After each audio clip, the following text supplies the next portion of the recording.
بھی ہم دعا کریں ہمیں چاہیے کہ اللہ تعالیٰ سے یہ بھی دعا کیا کریں کہ یا اللہ ہمارا خاتمہ ایمان پر کرنا۔ آپ صلی اللہ علیہ وسلم کا فرمان ہے کہ بعض ایسے لوگ ہیں ساری زندگی اچھے عمل کرتے ہیں حتیٰ کہ ان کے درمیان اور جنت کے درمیان ایک ذراع کا فاصلہ رہ جاتا ہے۔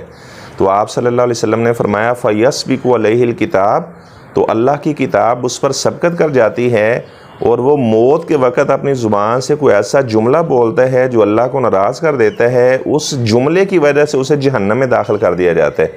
حالانکہ اس کے درمیان اور جنت کے درمیان صرف ایک ذراع کا فاصلہ رہ گیا تھا۔ اور آپ صلی اللہ علیہ وسلم نے فرمایا کہ بعض ایسے لوگ ہیں ساری زندگی برے عمل کرتے رہتے ہیں حتیٰ کہ ان کے درمیان اور جہنم کے درمیان ایک ذراع کا فاصلہ رہ جاتا ہے۔ فَيَسْبِقُ عَلَيْهِ الْكِتَابُ، تو اس پر اللہ کی کتاب جو لوح محفوظ میں اللہ نے لکھا ہوا ہے وہ سبقت کر جاتی ہے، اور یہ موت کے وقت کوئی ایسا جملہ بولتا ہے، اس کا جملہ اللہ کو اتنا پسند آتا ہے کہ اپنے اس ایک جملے کی وجہ سے اللہ تعالیٰ اسے جنت الفردوس میں داخل فرما دیتے ہیں۔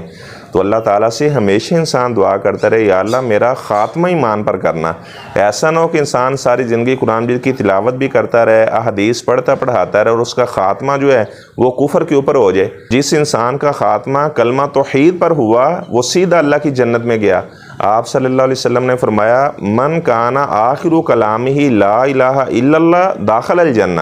فرمایا کہ جس کی زبان پر آخری کلمہ توحید ہوا لا الہ الا اللہ داخل الجنہ، وہ اللہ تعالیٰ کی جنت میں داخل ہوگا۔ اور ظاہری بات ہے جو توحید پرست ہوتے ہیں انہی کی زبان پر کلمہ توحید جاری ہوتا ہے، جو مشرک اور بدعتی ہوتا ہے قبر پرست ہوتا ہے ایسے لوگوں کی زبان پر کلمہ توحید جاری نہیں ہوتا۔ تو اللہ تبارک و تعالیٰ سے اچھے خاتمے کا انسان سوال کرے۔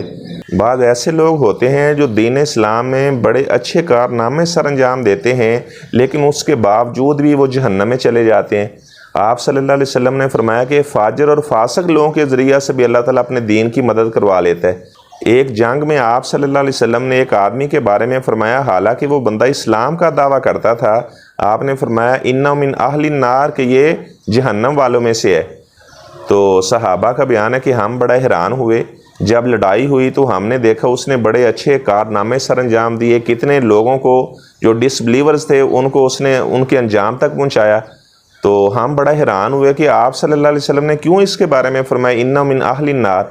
تو ایک صحابی کا بیان ہے کہ میں اسے دیکھتا رہا تو وہ فرماتے ہیں کہ اسے جب بہت زیادہ زخم آئے تو اس نے اپنی تلوار پکڑی اور تلوار کے اوپر اپنا وزن ڈالا اور اس نے خودکشی کر لی اور جہنم واصل ہو گیا۔ تو وہ صحابی کہتا ہے میں بھاگا آپ صلی اللہ علیہ وسلم کے پاس آیا، میں نے کہا صدق اللہ حدیثہ کا یا رسول اللہ کے رسول صلی اللہ علیہ وسلم آپ نے جو فرمایا تھا جس آدمی کے بارے میں اس نے خودکشی کر لی ہے۔ تو آپ صلی اللہ علیہ وسلم نے فرمایا اشہد انی عبد اللہ ورسولہ، میں گواہی دیتا ہوں کہ میں اللہ کا بندہ ہوں اور میں اللہ کا رسول ہوں۔ آپ صلی اللہ علیہ وسلم کا یہ معجزہ تھا، آپ صلی اللہ علیہ وسلم نے پہلے ہی اس آدمی کے بارے میں بتا دیا کہ یہ اہل نار میں سے ہے۔